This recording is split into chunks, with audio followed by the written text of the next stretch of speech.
The stories that are most important to us are stories about me, you, and others. Such stories are about politics, economy, landmark achievements, institutions, sports, and entertainment.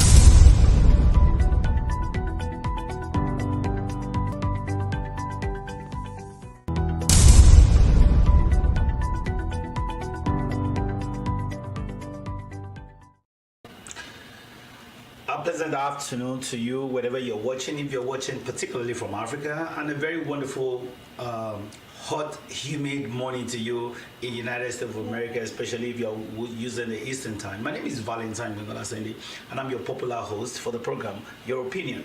Well, a lot of people have been reaching out to me about the content that we have on our website, and I want to say thank you so much. It's been so much of very positive vibes. Though some of you have some observations, we are looking critically. The team is sitting down together, and we're looking critically at how to improve on some of those things that you have commented.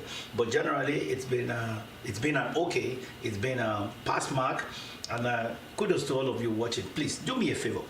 The program is not just for you alone, but also for your family, for your friends, for everybody around you.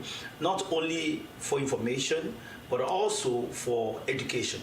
Because there are a lot of things that we feel that we know, but when you see superior arguments, sometimes your opinion might have some other superior data. So today is going to be a continuation of what we saw like about 2 weeks ago. Last week, I'm sorry, we were not able to come to your screen because of some little circumstances beyond our immediate control. But this week promises to be like a rider to what you saw 2 weeks ago, and it's going to be fun.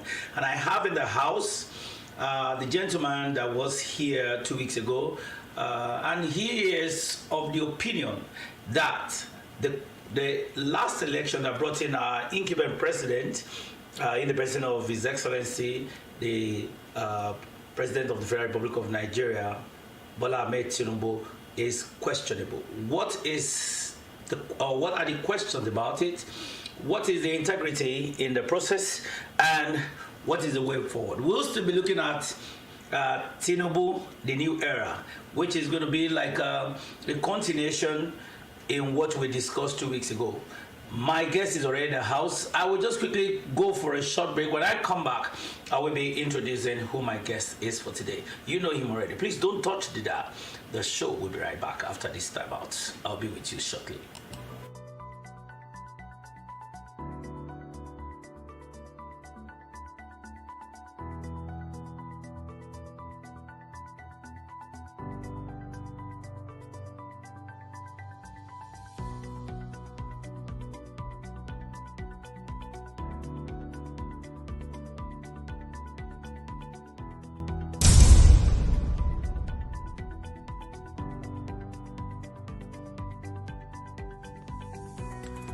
The stories that are most important to us are stories about me, you, and others. Such stories are about politics, economy, landmark achievements, institutions, sports and entertainment.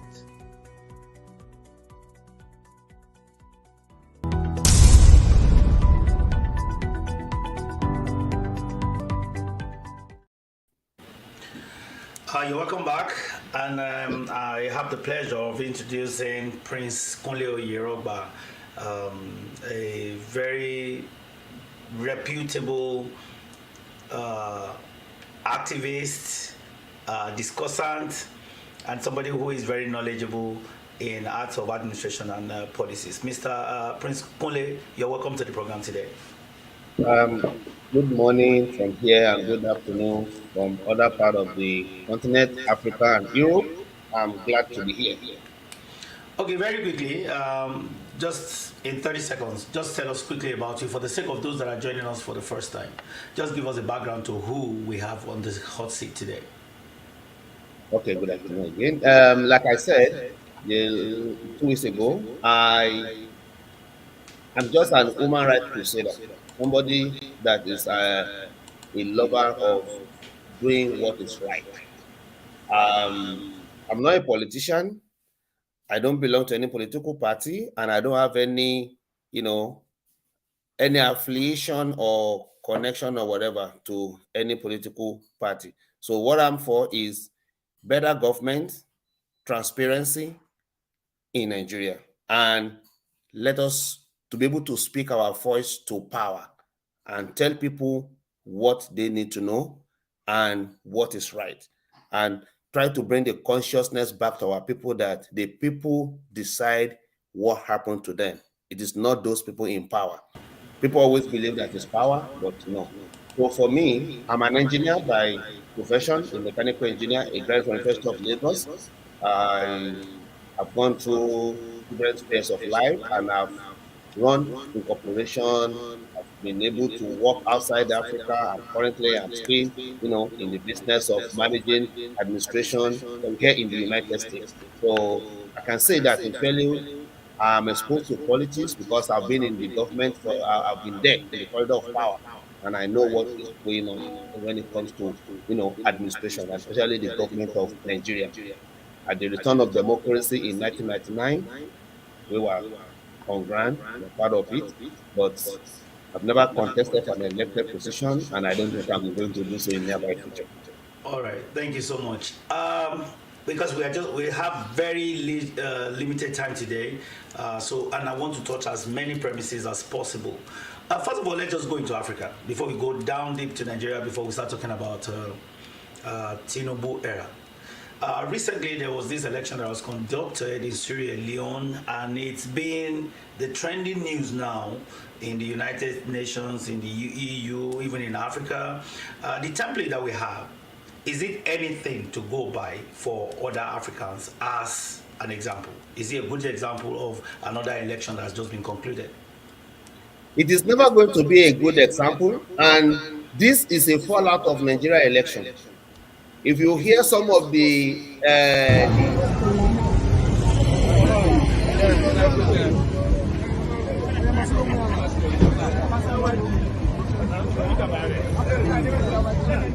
once anything happen in Nigeria, believe me, it's going to affect and reflect on all other African countries, especially in the West African sub-region, because Nigeria is like a big father. So whatever you do in Nigeria, and that is my own concern, if we don't checkmate this impunity, this kind of hooliganism that is going on in our election space in West Africa, you are going to get to a point that there won't be election anymore. People can tell you, I'm going to win, and then they will go ahead and then they will win. Whether you vote for them or you don't vote for them. That is just like what happened in Sierra Leone. The wife of the incumbent president came out to tell them authoritatively that there is no way his husband is going to lose the election. But I think that is very that is relative, and it's ambiguous, because it can mean this or it can mean that. Using the power of incumbency as the first lady of the nation, I think it's not out of line for her to know that, okay, there's power of incumbency, there is also popularity. Don't you think that could be like her saying that we are popular enough to win the vote? When you are talking about popularity, You will not tell the people that there is no way you can lose. And she's even coming with a bet that if they lose the election, and which I don't want to say on the screen, this is what the men in Sierra Leone should do to her. You understand? So that is, there is something beyond the ordinary that she already knew and what she's going to do. Then the same thing that are applicable in Nigeria applicable to them. When the election is being when the election was going on, they were counting, people were seeing the result. In fact, at a point I was told that the APC presidential candidate and the team were already jubilating and celebrating that they won and that they are leading in most of the pool. But the result came out and the opposite is the case. The same thing that is happening all over in Nigeria and every other place. I followed the election in Sierra Leone very closely. And one of the things that I found out that is a little bit different from Nigeria, because Nigeria is at the expiration of a particular regime. You know, that is the Buhari regime is already going out, 8 years already spent, whether good or bad. But in Sierra Leone, we are talking about the first term of a president who has just ruled for, I think, 4 or 5 years and is getting ready to rule for another. I mean, let's put ourselves in that position. Would you do anything now in quotes, to be good or bad, to retain power? Well, I will ask you the same question. Would Goodluck Jonathan would have done anything, in quote, good or bad, to remain in power? But he chose to say his ambition does not want the blood of any Nigerian. Sincerely, if Jonathan doesn't want to hand over power in 2015, yeah. But Yes. from what you said, if Nigeria elections, if there is anything to go by, why would Sierra Leone not learn from what has happened to Goodluck Jonathan era? No, they won't learn, because that is 2015. We have had 2 consecutive elections after that, 2019, 2023. And 2023 is the litmus election in Nigeria, the test of integrity in Nigeria. So if Nigeria is able to go the way they went, and that election is not properly set, and all the wrongs corrected, I can bet it the next election, 2027, will be worse. And it's going to translate into all other West African countries, and by extension, all the Sub-Saharan Africa. So do you see anything about litigation? Do you think anything swaying around, like we are still hope, like a lot of people are still expecting something to happen in Nigeria? Now, the other party, which is APC against SLPP, they are saying that they are going to go to court. They are as it is right now, they are trying as much as possible to mop a lot of support from the Western world, from the European Union and from United Nations. Do you see anything happening? Anything like a change? Well, for me, I'm always hopeful, and I believe that judiciary is the last hope of the common man. Is that applicable in Africa? In the setting that we have? Well, it is up to date. I will not say it is not possible. It has worked in some extent, and some other area is a work in progress. But for Sierra Leone, I read a part of the report from Carter Foundation. The Carter Foundation came out clearly to say that there was a lot of voter suppression, intimidation, and then the election is not free and fair. Bloodshedding. It's really irritating. It's really, when you see people running after people in broad light, marketing them. It's really uncalled for. There was a video clip I saw where the military went and fire on the APC, I think one of their office or coalition center or something like that. So if that is happening in Africa and then we allow it to go that way, then we are building an antecedent that is going to create a hydra-headed monster that in a few years to come, you will see that people will begin to go back in the era of Idi Amin. You will see Africa going back again into the era of Robert Mugabe, where somebody will tell you, I'm a president and I'm going to be there. What's the name of the one in Togo there? Yadema. So we have passed that era, but gradually we are returning to that era now. Okay, and if that's not taken, very quickly before I get away from Sierra Leone, I have just 2 more questions that I'm going to ask you. The candidature of the flag bearer for APC, Do you think he has enough weight, enough charisma, courage, or was it a problem of the party? Do you think that his personality has anything to do with the outcome of the election? Well, in all fairness, I think the gentleman is somebody that believes so much in maybe let's say in faith or in God. So, and that is one other thing that is affecting us in Africa in terms of our election and what we do, because we have this idea of God will take care of it or God will do it. So, in things like this, But will God do it in elections? that Does is God have anything to the play? issue. Does God That have is a the issue. role? As in That the is word the God, does issue. he have any The role in people has elections? a role. It is not God that is going to do it. Election is not about God. Election is about us, and we need to match, you know, the talk with the action.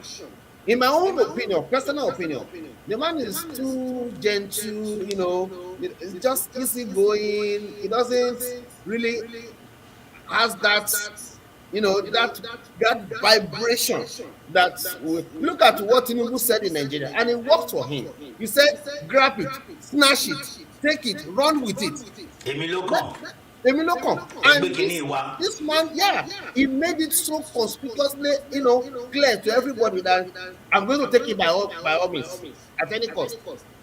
Okay, my last question before I round this up. Now, there's this influence in the APC against the LPP, as the opposition. The name Jagaban seems to be ringing through Africa now. We have the Jagaban of Africa in Nigeria, in the like of our immediate president now, Bola Ahmed Tinubu. And then there's this Jagaban, this gentleman who actually ran for the office of the president, vice president in the primaries, but somehow he became like a force to reckon with in Sierra Leone, especially in APC. What do you think may be the variant in the next election? Do you see him garnering enough power? What kind of influence do you think? By virtue of association, I know I know him. I've been so close to him. We've been very, close working together in the last almost 6 years. And we have conversation on this. And I told him it is something that is doable and it is something that he can do. Bearing in mind his popularity in Sierra Leone and the amount of influence that he worked in Sierra Leone when it comes to community development, supporting the grassroots, mobilizing his people. So he's truly a force to reckon with, because I've been privileged to talk to a couple of people from Sierra Leone. In fact, outside the Maryland, a couple of my friends called me and said, "Oh, this person, is this the person that you are talking about?" That I said, "Yeah, that's the person I'm talking about." And that they said, "Oh, he should have been the candidate." You understand that kind of discussion? He should have been the candidate. I said, "Well, I also thought the same, but the election, the political party has their structure. They have, the way they run their process." Depending for your thoughts, do you see anything? Because Sierra Leonean media, they are saying that there's a possibility that Bill will call him, that is the president, the incumbent president, that is likely to call him and ask him to join SLPP. Do you see anything like that happening very quickly? Well, there is nothing impossible in Africa, because there is no ideology behind our political party. Everybody is looking for where to grab the power.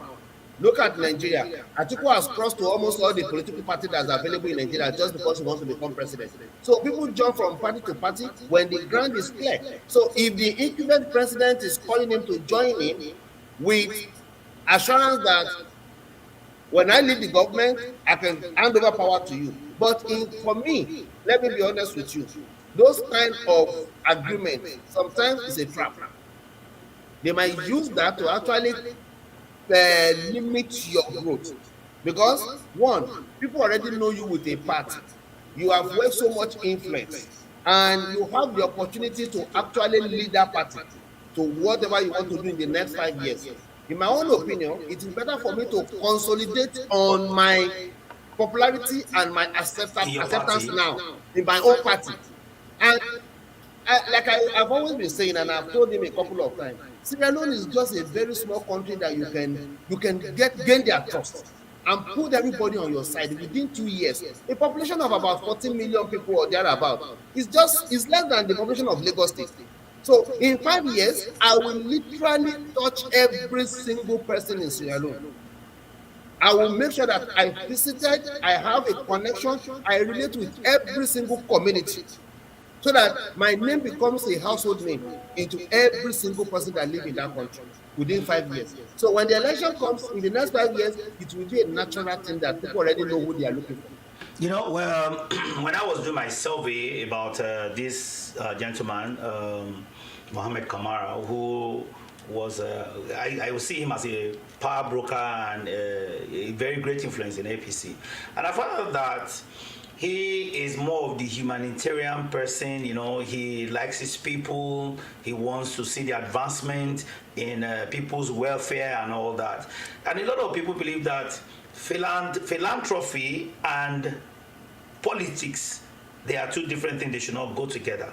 While some people believe that philanthropy is actually one of the pathway to getting into power or government. In just 30 seconds, what do you think about that? Would that work for him? You can't take philanthropy away from politics. Philanthropy is the bedrock that politicians ride, because you need to first of all create an acceptance, bring yourself to the heart of the people before you can tell them what you want. It's like a businessman. There is marketing, there is sales. There are two different things. But in our industry or in Africa, we mix the two of them together. Marketing is you are bringing the product to the people. You are creating awareness, letting people know what you are taking, what you have. That is your philanthropy. All right. You do your promo. While your sales is bringing the people to the market. Thank you so much, Prince Kunle Oyeroba. Well, I'm quickly going to go on a short break, very short break for us to short enough for us to take a sip on our coffee or tea. And when I come back, the topic for today will roll on. Viewers, if you're just joining the program, is your opinion, and don't forget that your opinion is as important as my opinion, and no matter how good your opinion is, don't forget it's an opinion, but laced with facts and figures. I have Prince Kunle Oyeroba on the hot seat today, and we'll be discussing where we stopped 2 weeks ago. If you missed the last one, please go back on my page, on my Facebook page. You can go on Valentine Mengola Sende and look at the content, or you go to my YouTube channel, Valentine Mengola Sende, and watch it. I'll be right back. Don't touch that.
Welcome back. That was just a teaser, and just to relax everybody's mind as we go into the program today, I have in the house Prince Kunle Oyeroba, who is here with me. Prince, did you see what happened there? That was a scene that happened during the swearing in of the honorable speaker.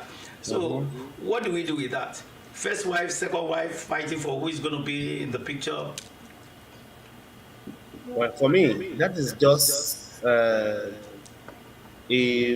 minor thing and insignificant. It is a domestic issue, because when you are talking about swearing in the first instance, what is the political relevancy of the first wife or the second wife? It's just a show. You know, women just want to be, they just want to show. They just want to But claim their. so where was the protocol? Because one, that is a national stage, if not an international stage. Why wouldn't have they should have solved the domestic problem before they come there? Before they got there.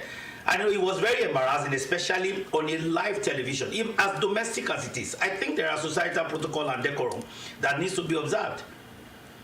Well, in a country where the protocol and the police are carrying the bag of the wife of the president and the governors, what kind of I protocol do mean, you think that the police can do? Police are there to carry back, so you can't do any protocol. okay, I'm going to start today with the president's speech, just something that I killed out of it some time ago. And I just want you to listen to this again. And when you listen to it, I will come back again and then we're going to talk about it. And then we jump up from there to the details of today's program. The people have put their trust in us. You have done your part, Mr. President. Now, a great duty will descend on me. I understand the meaning of the honor given to me today and the magnitude of the task that awaits. Now, did you notice the first line that he said? If you need me to play that again, I will play it over and over again. He is talking about mandate, that people have placed their trust in him. I want us to first of all talk about that. Now, he is the president of the Federal Republic of Nigeria, given to him under the mandate of about 30% of the country's population. Okay, we are going to that's why you are here. So you are going to prove me wrong. Now, does he have that mandate? Because he's saying that if people have placed their trust in him, it means he has a mandate. So what do you think about that? For the opting time, I've talked about this and I still maintain my opinion. There is no mandate. As of today, you cannot build something on nothing.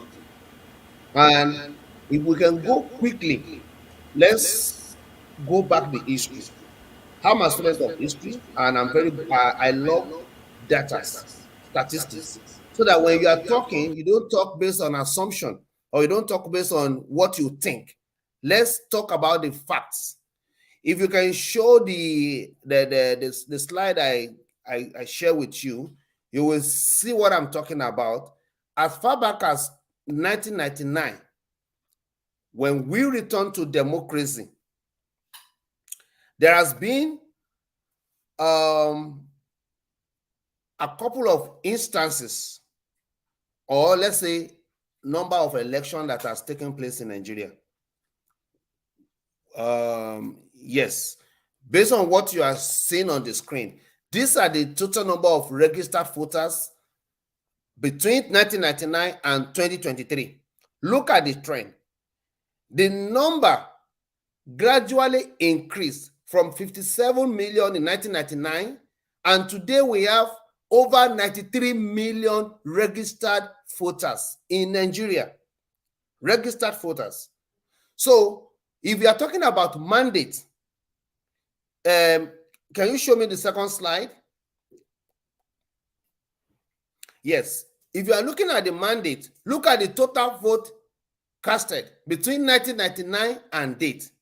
It is very, very appalling and ridiculous that out of 93 million plus registered voters, then Nigeria has an election where the total number of votes casted is 23 million.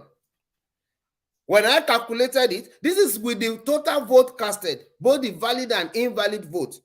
We have less than 25%, less than 25% of registered voters in an election.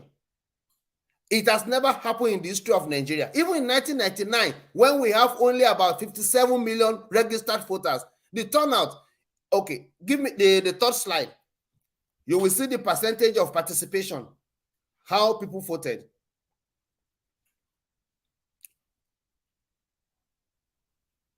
Yes, look at it. Look at this.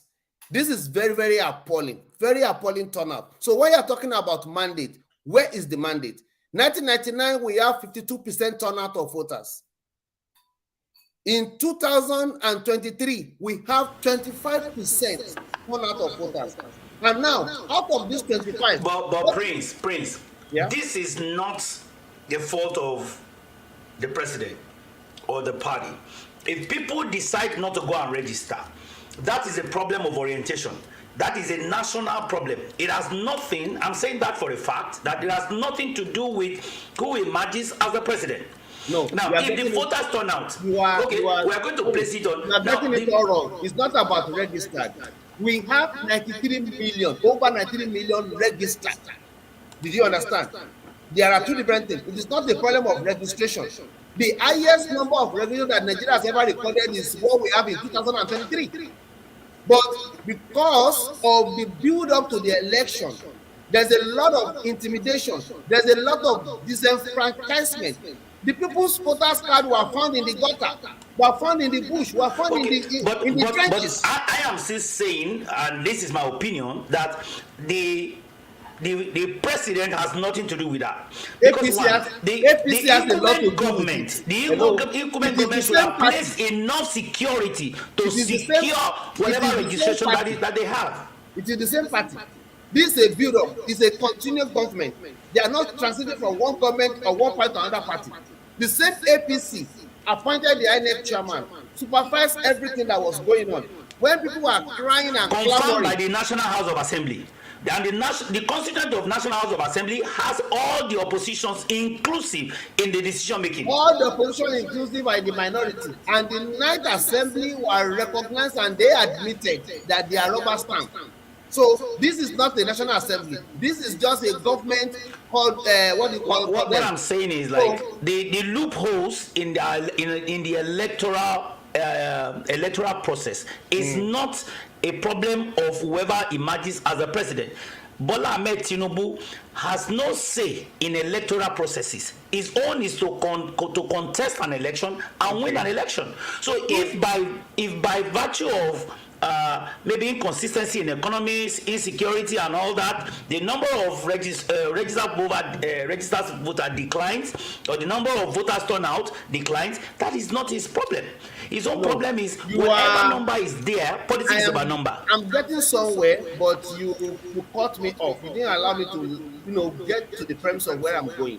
Okay, because when we have 23 million voters for an election to choose a president, and eventually they assume the winner, the one that INEC selected, scored 8 million votes of that election. That is very subjective to say that INEC selected. INEC does not select presidents. It is not. That is not subjective, and that is not controversial. When you go to IREF, there is a standard, and which are still maintained.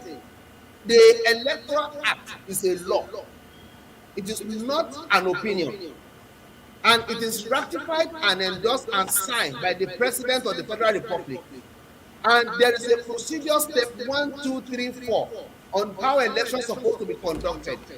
If you go contrary to that election procedure, every other thing that you are doing is non and void ab initio. Forget about how you arrive at any conclusion. And that is why I said, up till now, when you say mandate, where did you get your mandate? I was watching the transcript of the tribunal last week. They gave the same result, certified true copy, that INEC gave to one of the political parties that they brought to the election tribunal. They gave it back to the witness, INEC witness, to tell them the figures and read the results that is in that document. He said they cannot read it. Why? He said because the figures are blurry. Okay. If you get what if the figures are really blurry? Because if IRF has problem, I mean, also their paper may also be blurry. Now, this is a certified true copy of the results you use to declare the president or somebody as a winner. And they ask you to give us the same results now. You are saying some of the results are blurry. So where did you get the one that you used to declare? Because we never had that the election result was inconclusive. We never heard that the result was not missing. Okay, up to today, part of the result from Rivers State is not available, not even to INEC. INEC said they don't have it. In the tribunal, they had them to produce the result, they said they don't have it. So if there are some results that you don't have, and you already declare somebody as a president, and now you are saying some of the figure you have is blurry.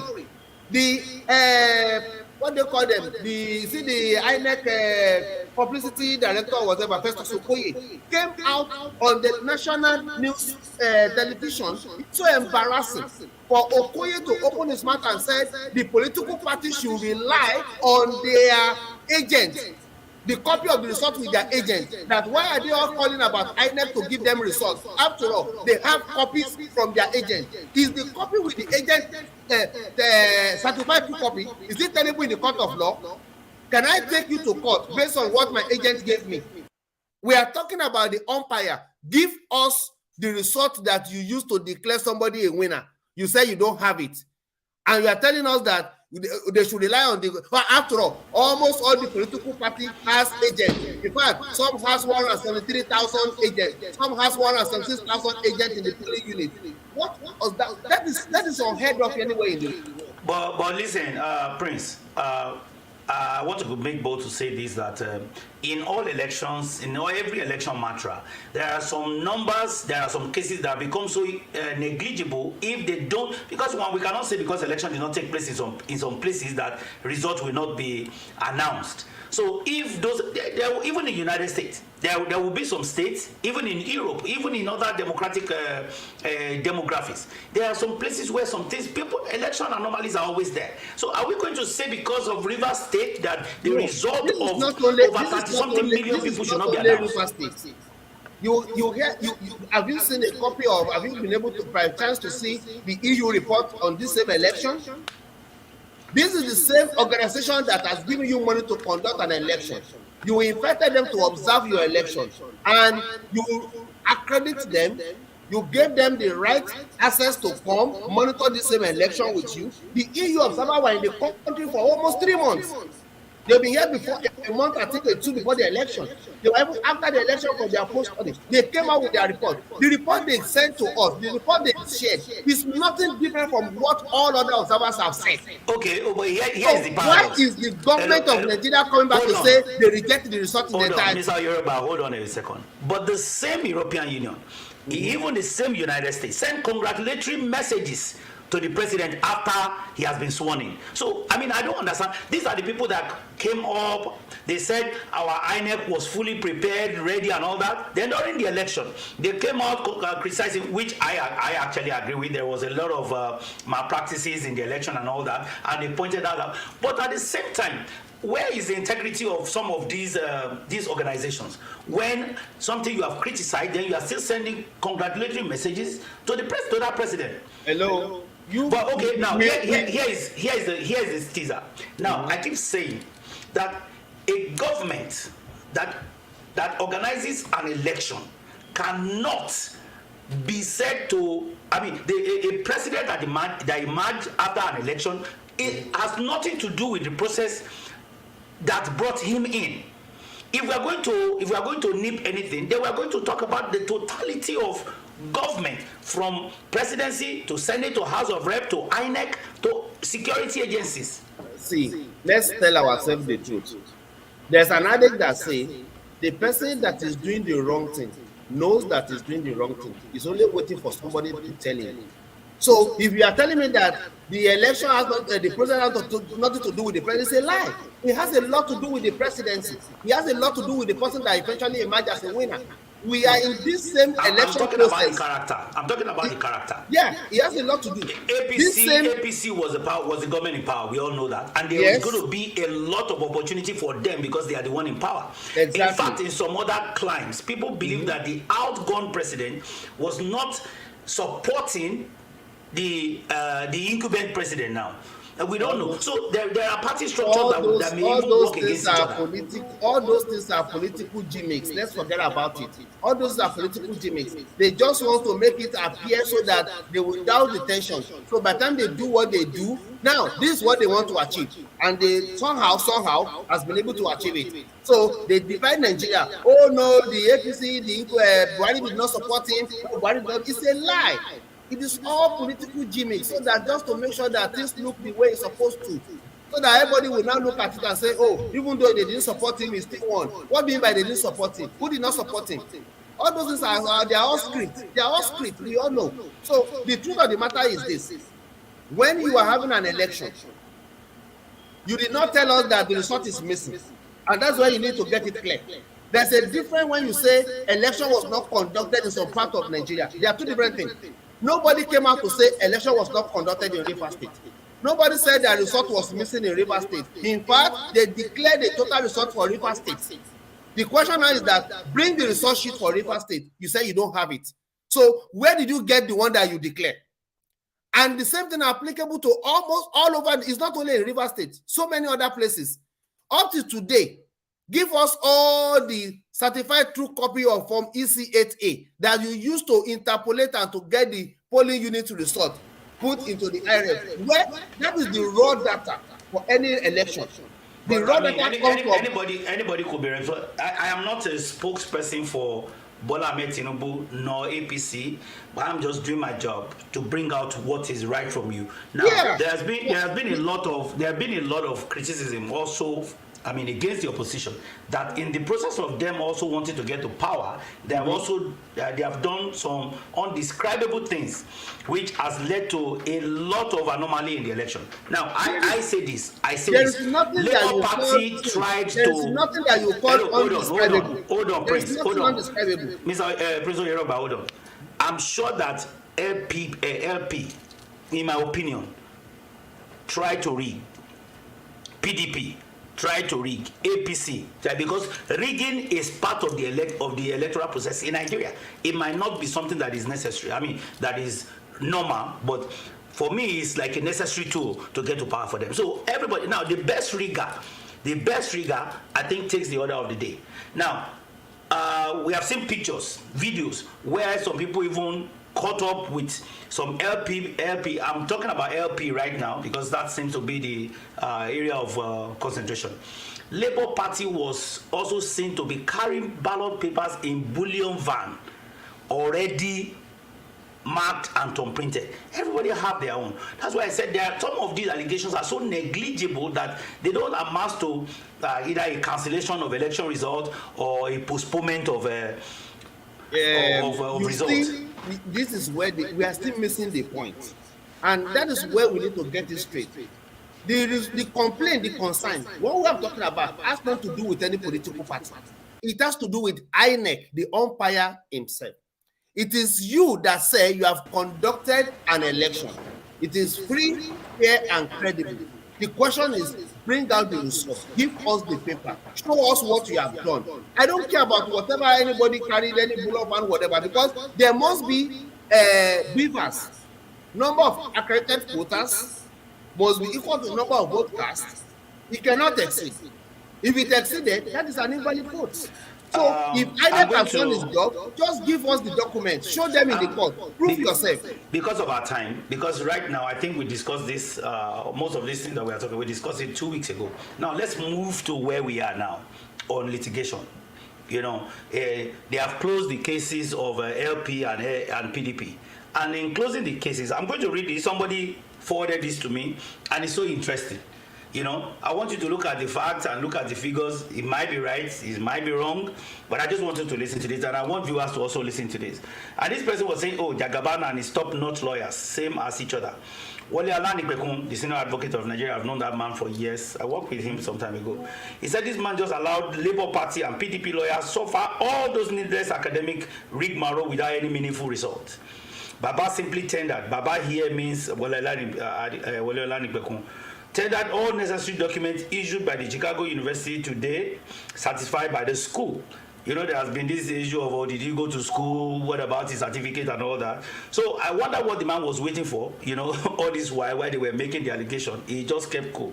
He submitted the FBI/US Embassy letter, which cleared President Bola Tinubu of any criminal offense in the United States. When he said we need just 2 days to open and close the fence against PDP, he obviously meant what he said. And then he said, what a man, game over. Now, listen to this. President Bola Tinubu had tendered copies of his educational records, because that's where we are now, of his educational record from the Chicago State University before the presidential election petition court, as he opened his defense in the petition by Atiku Abubakar and the People's Democratic Party. PDP alleged that he doesn't have some of those. Also tendered by his lawyer, Chibole Anikpekun, in a 2007 letter from the United States Embassy in Nigeria absolving Tinubu of any criminal liability in the US, and the letter of request from the Nigeria Police Force to the US Embassy. The academic records from the Chicago State University, 12 documents in all, were certified on June 28, 2023 by Jamal O. Or, the Associate General Counsel, Office of the Legal Affairs, Chicago State University. Also tendered 6 copies of documents relating to immigration and visa records of trips made to the US by Tinubu between 2011 to 2021. So, update from the tribunal. Part of the document tendered today by President Tinubu through his counsel seek to prove that Peter Obi is unfit. This is where I'm going. Now, they have opened their own case. So it's now defense and offense. Now here is their own offensive launch that they just did. And this is quite funny. They are saying that Mr. Obi,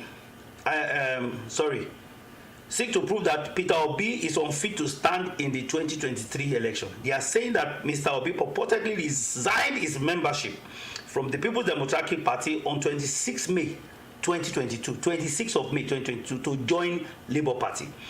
The Labour Party conducted its presidential election on 30th of May 2022, which produced Mr. Obi as the candidate it intended to sponsor in the general election. That is just like about 4 or 5 days after. It says by virtue of section 77 subsection 3 of the Electoral Act, Labour is mandated to have submitted its comprehensive register of members to INEC 30 days. Now, his letter of resignation is just 5 days, and then he went into presidential primaries in 5 days, as against the submission of their comprehensive list 30 days before his presidential primary, implying that the register of members must have been submitted to INEC on or before 30th of April. By 30th of April, this implies that he was still a member of PDP. Mr. Obi, as at 30th April 20, was still a member of the PDP, and his name was not in the register of members submitted by Labour Party to INEC. Can you say anything about that?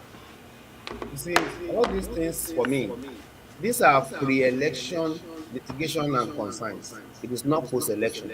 If you are going to go that route, how did your vice president, Etima, emerge as vice president? Why at the same time he's standing for a Senate, candidate in the same party? How come we have somebody that is not even do primaries at all? No. Let's limit that, because I'm going to have. Unfortunately, the person that was supposed to be here with us today could not make it.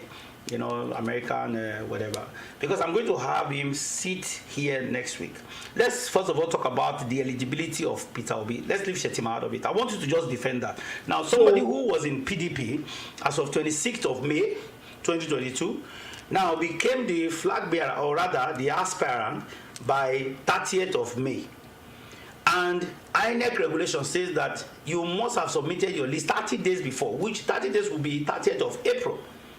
So, what is the eligibility? The question goes back to INEC, because INEC printed out his name, INEC supervised their primaries, and he gave him certificates to be the candidate for the election.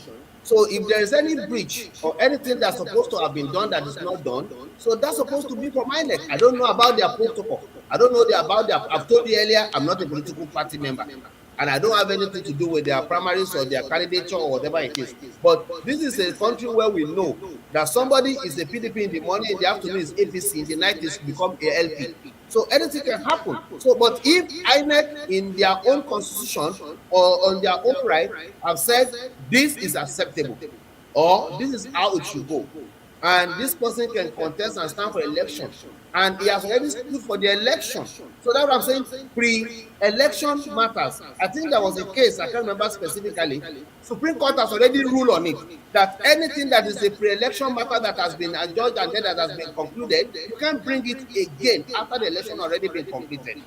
So I don't know how far that is going to affect their case. And for me, in all fairness, I am not interested in whatever happens and whatever did not happen. But would that be fair? But would that be fair of you as a citizen of the No, Federal no, no, Republic no, of Nigeria because to be this is concerned because this is a about country. one individual and not be concerned about the process of another? No, what I'm only interested is the process, not the individual.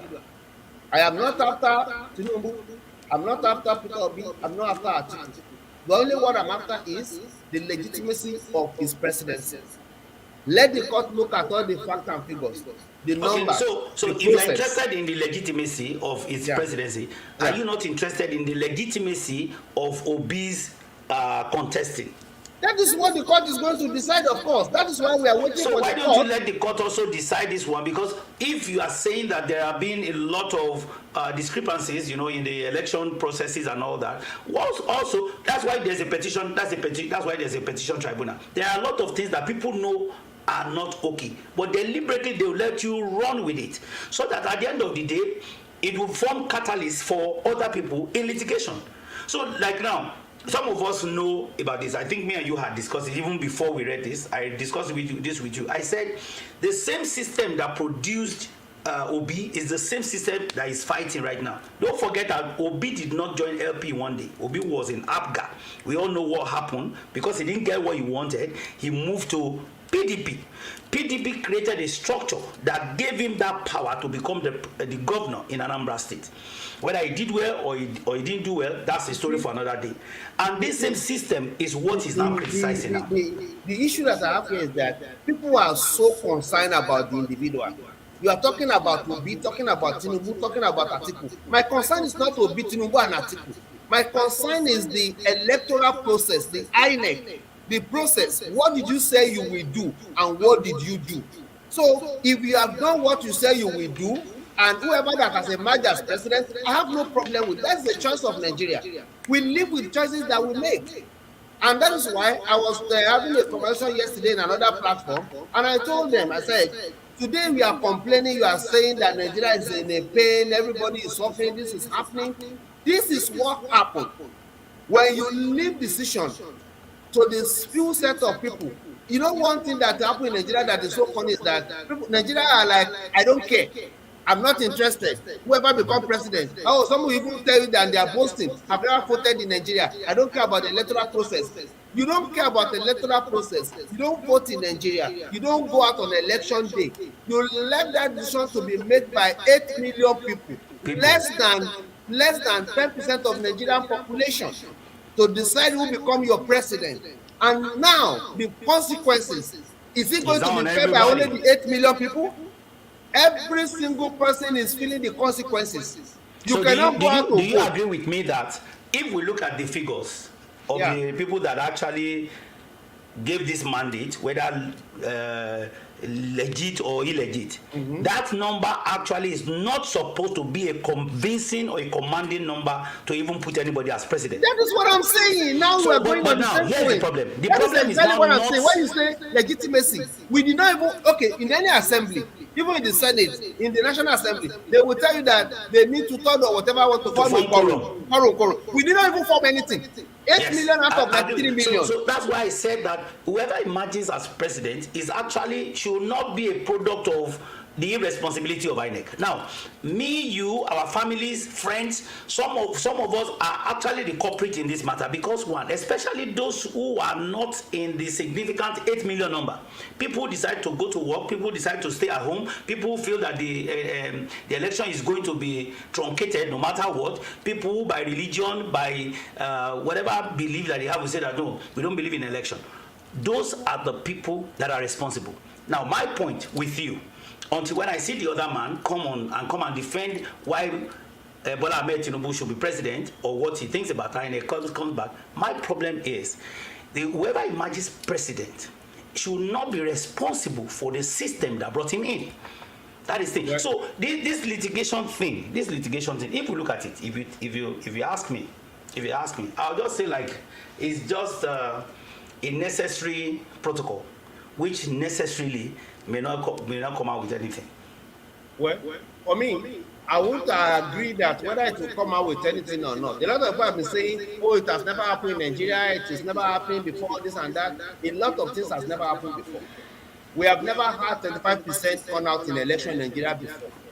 We've never had a president become a president as a result of 37% of the total vote cast before.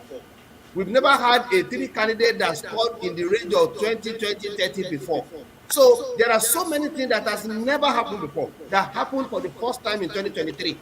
So anything also can happen which has never happened before. So let's leave it for the court to decide. That's number one. Okay. Then number two, we cannot exonerate the president from the process. You are here. How? And we are all here. When the APC talks, the lack of MC and Omo and everything, telling people that they should not come out and vote. They are town criers saying if you are not voting for APC, you should not come out. And all this, there's a lot of intimidation everywhere. And people are scared of coming out. Prince Oyeroba, how come you are not talking about the community of Obi that are saying that they should not vote for Muslim ticket? How come you are not saying anything about that? Is that fair to all concerned? I am not saying that. No, if you can remember MC Oluomo saying something, how come you don't remember what Jim Nwobodo said? How come you are not even what some of these Igbo pastors? Because this is the first time, at least in my own lifetime, that I've seen Nigeria so separated on the borders of religion and ethnicity. I have never seen Nigeria like this before. I mean, we all talk about where we come from, the religion we do, we all know we talk about, but I've never seen Nigeria be so divided in areas of ethnicity.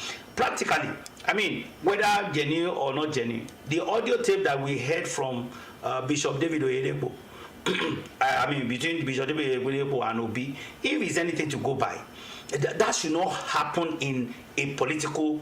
I mean, what is the business of the church with politics, especially at that level? Two, the ethnic leadership among the Igbos coming out to say that okay, they should vote for an Igbo man. No, it should be vote for a Nigerian, a credible. If they have said vote for Peter Obi based on credibility, I mean, that is okay. Well, I know Peter Obi as a person. In all fairness, I did not hear that conversation from anybody that says vote for Peter Obi because he's an Igbo man. But at least I heard of the article. Went to the Northern campaign and he said they should not vote for any other apart from him.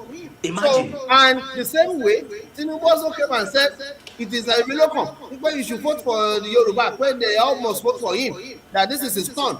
It's not because of competency, it's not because of anything, but because of the South. I think that's a distortion of fact.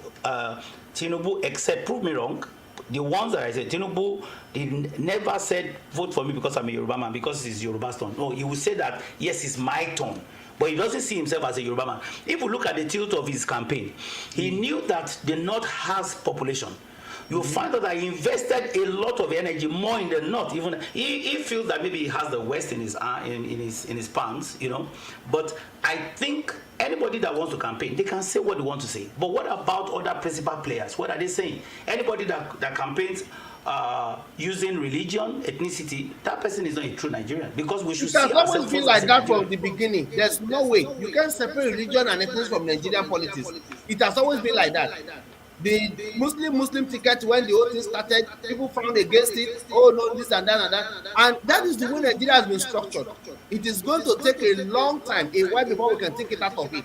Because now, when you appoint a political office, any agency or anything, the next thing people are saying is that, where is it from? What is religion? Now they are tabulating number of Christian versus number of Muslims. They are tabulating number of the people from the North Central, Northwest, Northeast, Southwest. So we relegate competency to the background. We put more in the forefront the religion, the ethnicity, and where you come from. And that has been the practice in Nigeria for a very, very long time. So okay, please, we cannot separate from our politics. Because of our time, and I want us to touch on few things. I'm sorry, I'm going to take a little bit of your time because we didn't start on time. I want you to listen to this. And this is from the corridor of religion. This is about prophecy. We were supposed to talk about this 2 weeks ago, but we couldn't. So we are going to just touch on. I just want you to just listen to this very briefly, and then make your comment. Take it to the mountaintop. If you have never heard it before, I'm saying it to you this morning. In the scheme of things, as far as politics of Nigeria is concerned, President Muhammadu Buhari is number 15, and yours sincerely, I'm number 16.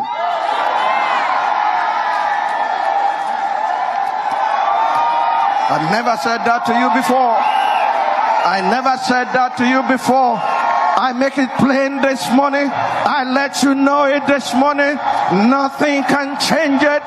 In the name of Jesus, he is number 15. I am number 16.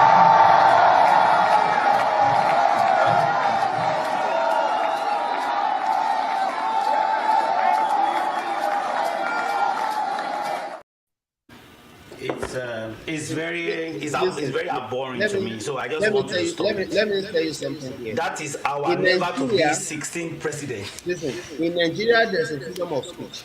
Oh. You can say whatever you want to say.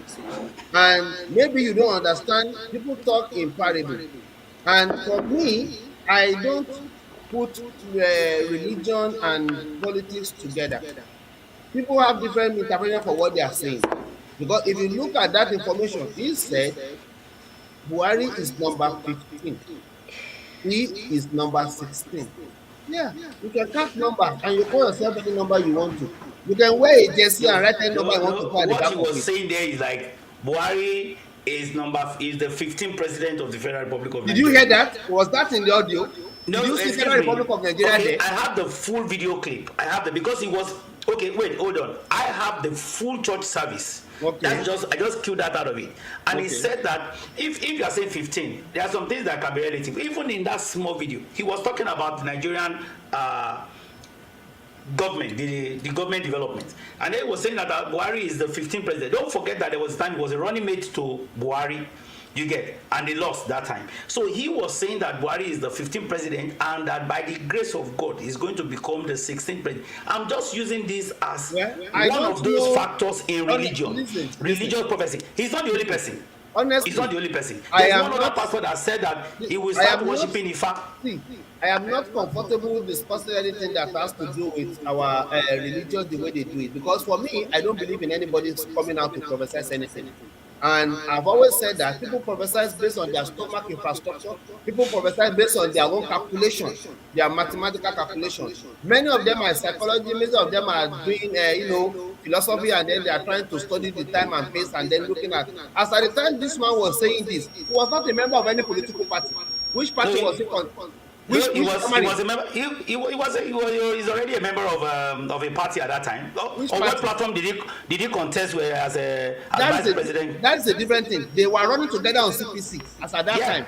There was no longer Buhari in CPC.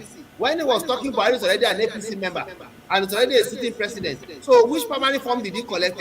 Which party did he stood for election as a candidate? And how is he going to become, or somebody just become a president based on independent candidates? In Nigeria as of today, there's no independent candidates. So for anybody, he's the president, of course.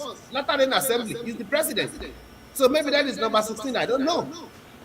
Because of course he's the president of Lateran Assembly. Maybe that number 16 is referring to, because I don't know anything about it. And for me, I don't believe in all these prophecy people coming out to say, God told me, God said this. I believe God is not telling anybody anything. They are all talking from their own brain.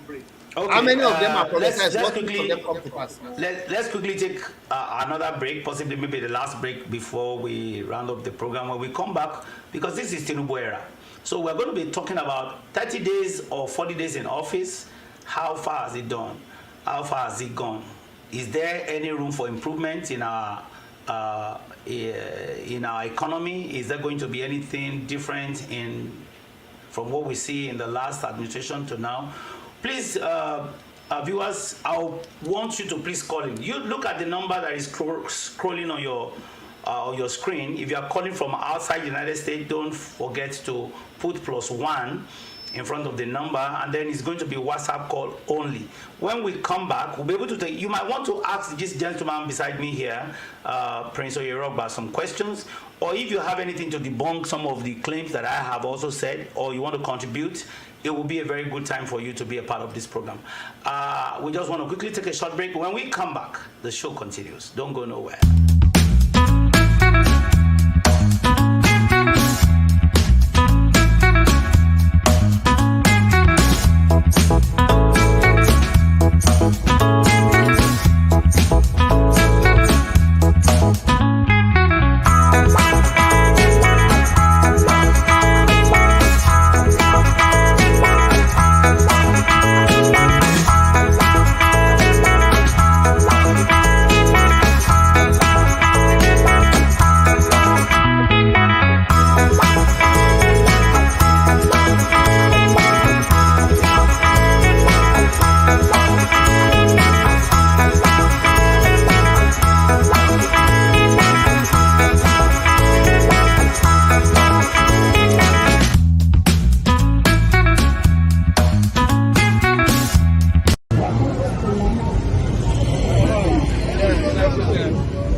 Live na Koigi City, today the 16th of June 2023. Nationality Komugedi Embassy.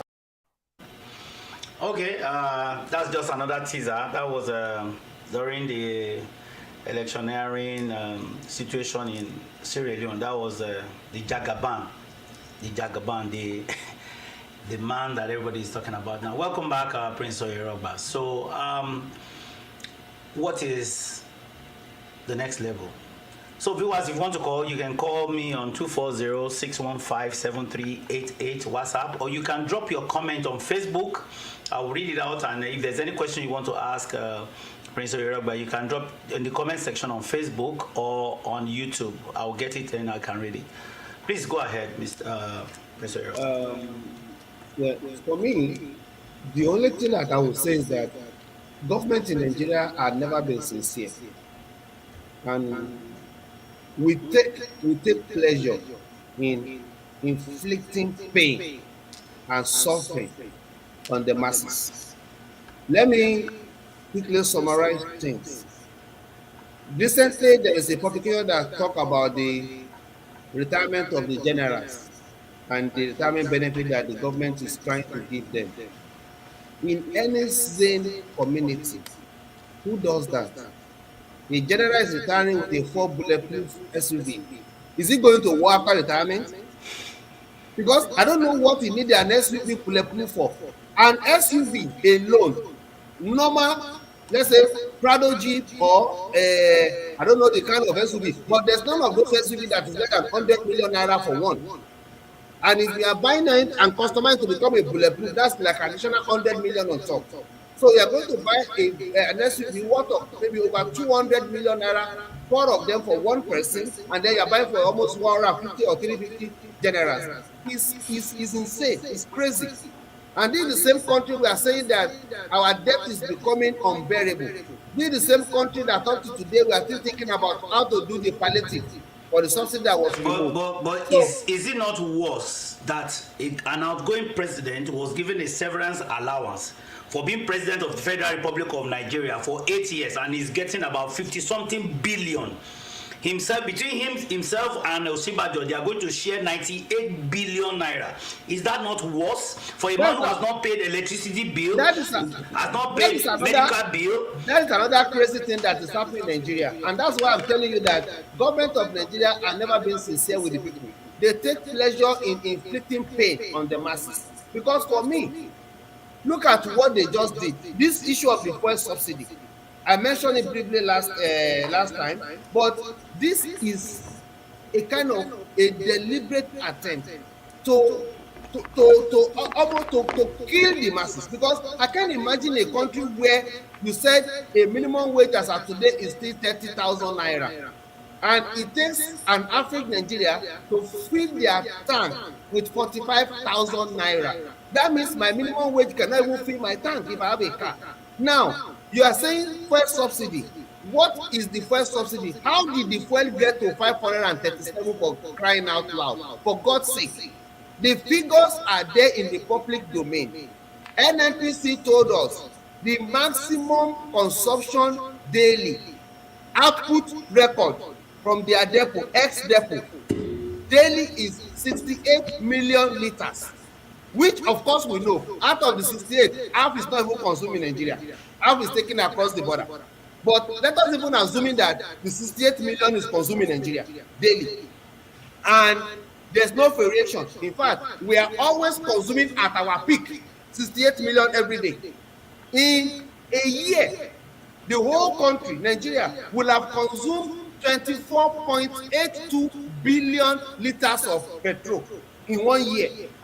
Now, this same government in 2022 came out to tell us and say the subsidy figure that they pay, the highest so far in Nigeria history, is 4.3 trillion. That is what they have paid to subsidize. So this is a simple mathematics. You have used 4.3 million to subsidize 24.82 billion liters of petrol. So invariably, how much have you used to subsidize per liter? That is 173 naira 25 kobo. That is what you have used to subsidize per liter. Now, originally, how much is a liter of petrol in Nigeria with the subsidy? 189 per liter. If you are removing the subsidy, what are you removing? Whatever you are adding to us, right? You are removing whatever you are adding. And if you are adding 173, remove for 123.25. The petrol is supposed to come to 362.25. Now, at the beginning of this year, they said subsidy went up so high, and at a point they were subsidizing at 215 per liter. Okay, I even want to agree. Let us say we are subsidizing with 215 per liter. Put 215, add it to 173. What do you have? That's about 404. So how did we arrive at 537? These are all a way of, you are trying to just destroy the capacity, the hope, the living, because everything in Nigeria, quote and unquote, is resting on this petrol. It's resting on petrol. There's no good light. Everybody buy petrol to power their generator. Whether we buy petrol to power his machine, a tailor is buying petrol. In fact, the amount of petrol that Nigeria are consuming outside motorists is going in industry, a low scale and medium entrepreneur. They are the one consuming that, they are one using this petrol. Now, if you now take the figure of this petrol to 537, all in the name of you preparing a soft landing for Dangote to come and rake in the profit when it comes. Because you all know, Dangote will not sell his petrol less than how much the federal government is selling. But let me quickly give you this information. I don't know if you saw the video. There's one gas station in Kano where the owner said that everybody that want to buy will not buy at anything more than 400 naira per liter. Now, it means I'm not just looking at him as doing something nice, but I'm looking at if that man can do, because there's no businessman that want to sell at anything below his cost price. So if somebody can sell at 400 naira per liter, it means that the problem is not from federal government. The pump price hike is not. There are a lot of factors. Now, this start from Pengasan to Megasan to Mad Gasan to Stupid Gasan. Now, please. Also, hold on, please. Hold on, please. Now, let's look at the consumption again, because sometimes even when they talk about this fuel subsidy, who actually should be subsidized? Now, about 50% of the consumption of fuel in Nigeria is also by companies and government. And these are people who are already beneficiaries of a lot of largesse. Directors, head of parastatals, senators, and all that. A lot of them, from what I even heard, some of these high-ranking people go to NNPC to go and get gas for free. Some of them have gas stations in their houses, there are a lot of allegations. But I'm saying that fuel subsidy, I think, is something good for Nigeria. I was reading, was it 2 or 3 days ago, about how much they have been able to save on this allocated budget finances that goes to fuel subsidy, running into trillions. Now, what they do with the money is something else. Let me quickly explain something, because that is one thing. Nigeria has been very, very successful in distorting history, and they are not presenting the fact right to the populace for people to understand what. And this is not a mistake; it's a deliberate attempt, so that they can obscure the detail from people, and then you can go around and talking about things that you are not clear. There is nothing like they are saving money from subsidy. In the first instance, there was no money to pay that subsidy. What the NNPC said is that in the last 2 years, nobody has paid subsidy. They have been borrowing to pay the subsidy. So that is why the NNPC Group Managing Director said there was no money to finance the subsidy. He did not say they did not pay subsidy. He's saying that it's not coming from the budget, that they have been borrowing to pay. So if they have been borrowing to pay the subsidy, and now you remove subsidy, you say you are saving, you are going to save only what you have. If that is why somebody, I think it was last week, I heard somebody saying they said they are saving. He said, where is the money that you are saving?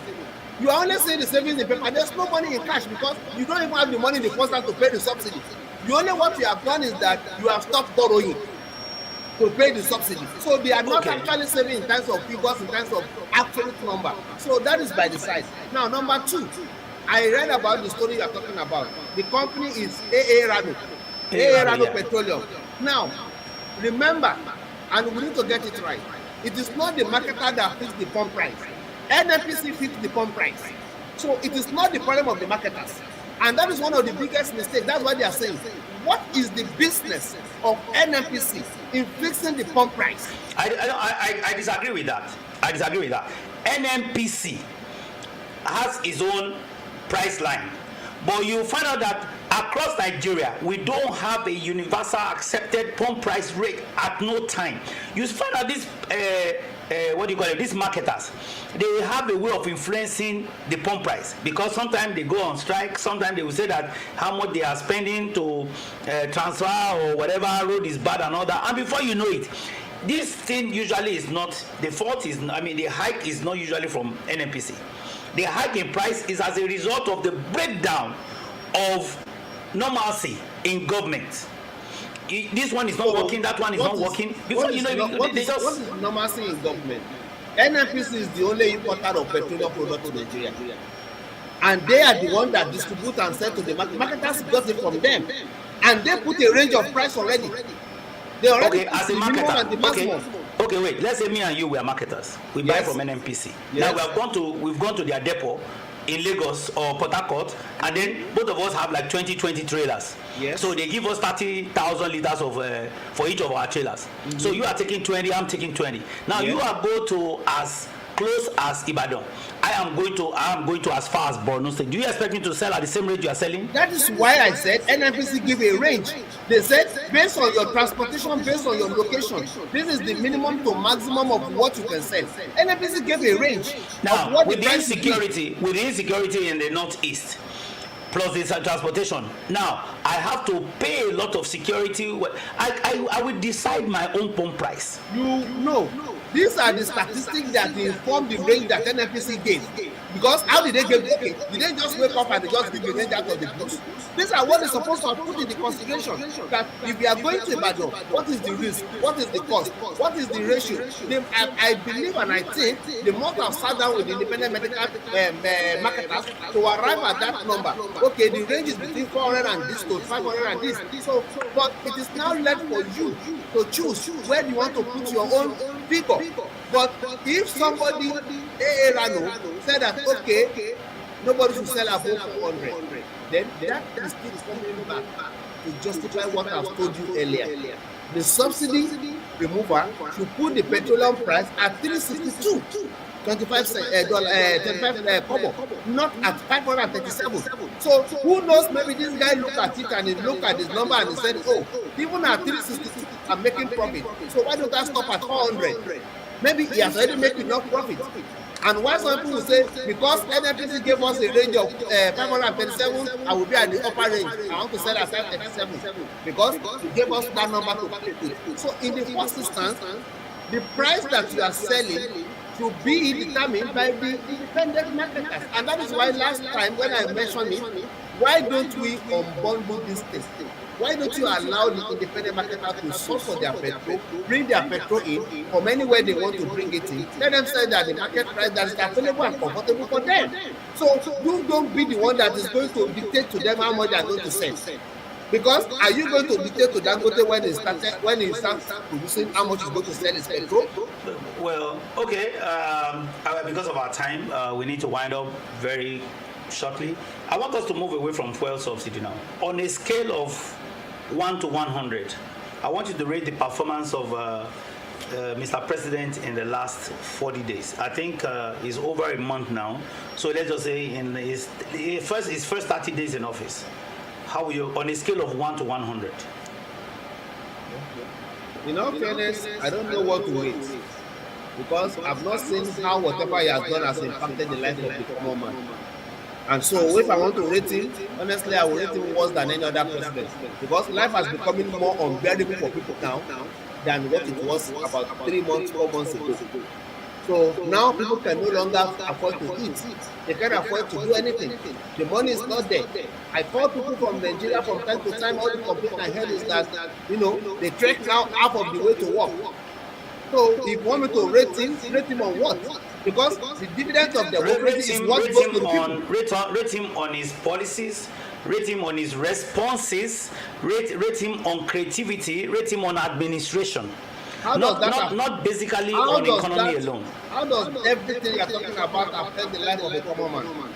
Because if you want me to rate it, those are all in process. Everything you are talking about is in process. Okay. And nobody is going to judge an in process. You are only going to begin to rate the output. Can I twist you a little? Pardon me. Now, if you are going to build a house, people know that you want to build a house. They've seen a model of what you're going to be. But a lot of them may not know that you're already buying your cement and keeping somewhere. A lot of them may not know that you've already gotten a site. A lot of them may not know that you have gotten the manpower. They may not know that you have gotten your nails, all the things you are going to get. Now, policies will become formulated, and when they are now executed, they translate to what will become economic factors. Now, the man is forming policies, he's putting some things, he's signing a lot of executive orders and all that. Looking at that in 30 days, it will be very unfair to say that he has not done anything. But looking at what he's doing, there are two different things. Because I'm not saying he has not done anything. I'm quoting you. I've not said he has not done anything. No, but you said it's the worst. Based on what you have just said now, you said somebody wants to build a house, you have your design. Nobody knows that you are buying sand, you have a site, you are buying nail. Then you are asking me to come and rate your house. No, the one that you build. What I'm saying is that I said not everybody, but like you now, you have been following this guy. Me and you have discussed some of the policies he's formulating. We have talked about the bills that he's signing. We are talking about his selective processes, his appointments, and all that. Now, looking at that, he's getting ready. A lot of people, even people that are not his supporters, they are saying that this man seems like he's prepared for presidency. So now his preparedness, rating it alongside other presidents who are his predecessors. How would you rate him in 30 days? Have we ever had a president that has been this prepared, who knows what he's doing in 30 days? You still seem to go around the same thing. I told you this last time that rating somebody in 30 days, in 40 days. You know what I remember? I told you, I said it's like an anti-liver salt kind of work. You put anti-liver salt in water, the bubble come out, and then everything goes down. So you don't rate a president based on in-process, based on appointment, based on a policy formulation. I'm only going to rate you based on the output. What do we supposed to see? And what are we started seeing? How does this thing translate? Because everybody has a fantastic idea. Okay, because of our time, let's quickly do this. Please, viewers, if you are watching, I want you to quickly rate Mr. President. If you are watching, I hope people are listening and watching, though our time is a little bit fast spent. We might do an opinion poll very soon on this program, and then we want everybody and maybe do a little giveaway. So if you are there and you want to just quickly comment, go on your Facebook chat comment section, or go on the YouTube comment section. Quickly, how would you rate him?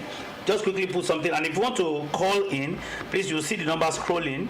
We have been discussing the Tinubu era. Is it a new dawn for Nigeria? So, well, as we wrap up, what are your expectations? Well, for me, on two things. What are your expectations on the litigation, and what are your expectations in terms of economic development? in terms of litigation, I don't think I have any opinion or any expectation than the judiciary to do what is best, whatever they think is good for them to do. So, if they do the right thing, we all going to see it. If they do the wrong thing, we all going to see it. And there's one thing I know: whatever we do, we all are in together, and we are all going to enjoy both the good and the bad of it, at least for the next 4 years. So it is left for everybody to decide on whatever they want to do. If you do the right thing and you set the record straight and then you put things in the right perspective, it's okay. And if you do it the other way around and you say, oh, this Nigeria, I can do anything, I can get away with it, it's okay. Then in terms of administration, yes, you are preparing the ground, you are making formulations, you are putting a lot of things together, executive orders are being signed. But as far as I'm concerned, I'm looking to see what is going to be the outcome of all those orders and how it's going to impact the life of Nigerians. As of today, based on what is currently on ground, this administration has not done anything different from what other before me has done. Because where are we pre-May 29? Where are we today? How is the life of everybody in Nigeria being affected? Because if you say subsidy is gone and you say palliative is going to be provided, this is 40 days you have been into this administration. No talk about palliative. Nobody has been able to get anything. The wages of salaries of people has not been negotiated. Nothing has come out of that discussion yet. But people are suffering, unbearable suffering. So if you think this is appropriating and the government is doing a lot by signing executive order, they are doing a lot by making an appointment, and somebody is appointing 31 personal assistants, and you are appointing 20 personal assistants, and you think that is governance? I think that's a good thing that a government is doing? I don't know. But for me, it is the people that are in the country, the masses, are able to say whether their life has been bettered or not, whether they have improved in their welfare or not. So whatever we have to do, my opinion is, let's put the facts, the figures together, and let's go out there, sample the opinion of people, hear from the masses that are on ground, let them tell you how they feel. But Prince Oyeroba, here's what I'm saying. What I'm saying is, like, does it take just 30 days for a sitting president, to cut across all the facets of economy? Does it take 30 days for him to start negotiating with every institution in the economy? A house that is destroyed, or rather that has been facing destruction in the last 30 years or 40 years, is it going to be rebuilt in just one day when debris is everywhere? The wreckage that has been left by preceding government is beyond what a 50-year-old reconstruction can even make. This is not about any party, because we've had different parties coming into government and ruling Nigeria. The problem is not only with government, even with followership. Leadership is just 0.2% of the whole population. But even the followers, do we really have the culture, do we have the attitude of responsibility as a nation?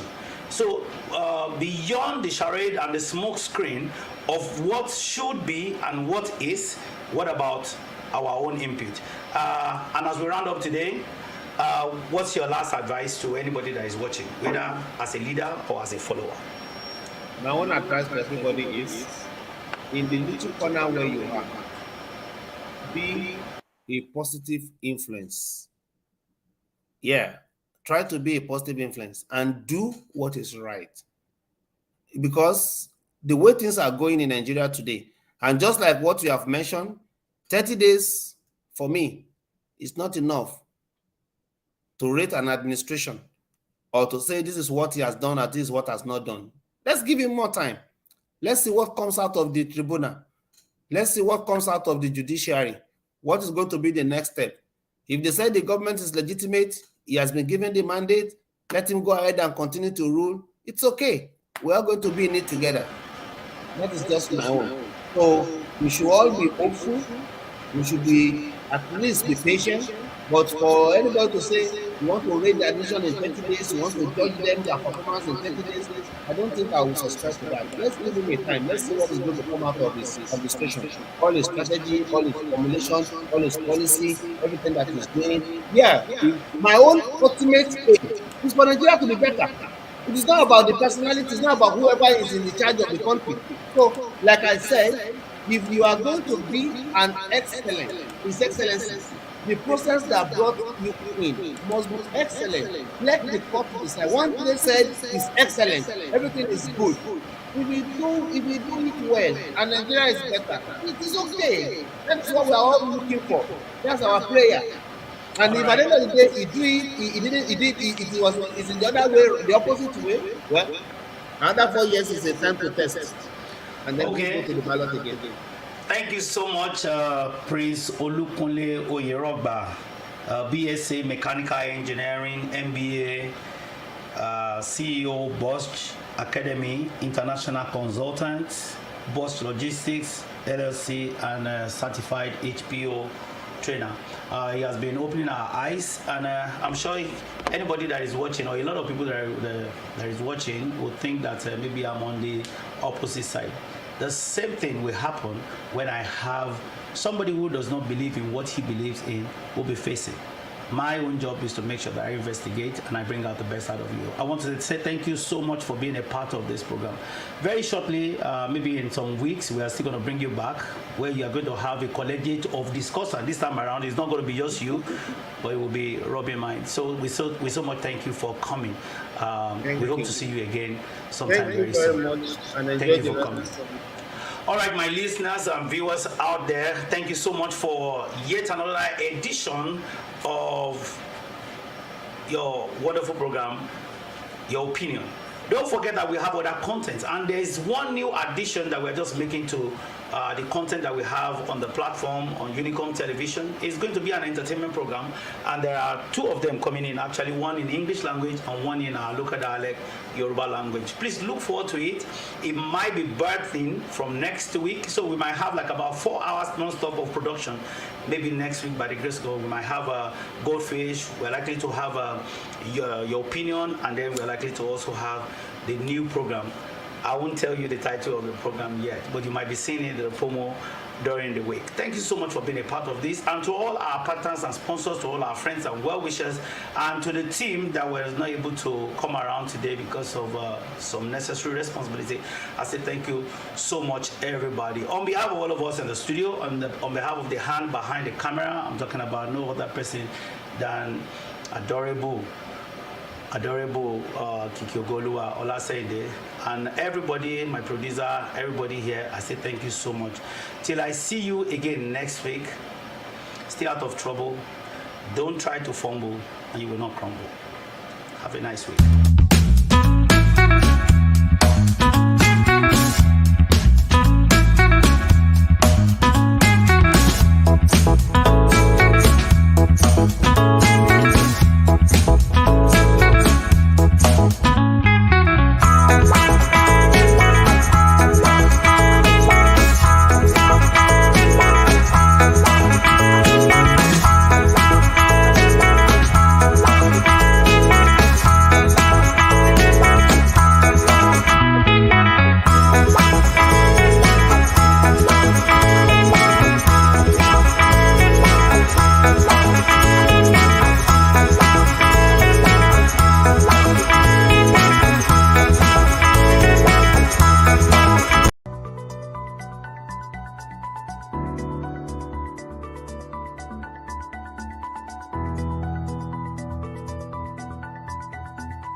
The stories that are most important to us are stories about me, you, and others. Such stories are about politics, economy, landmark achievements, institutions, sports, and entertainment.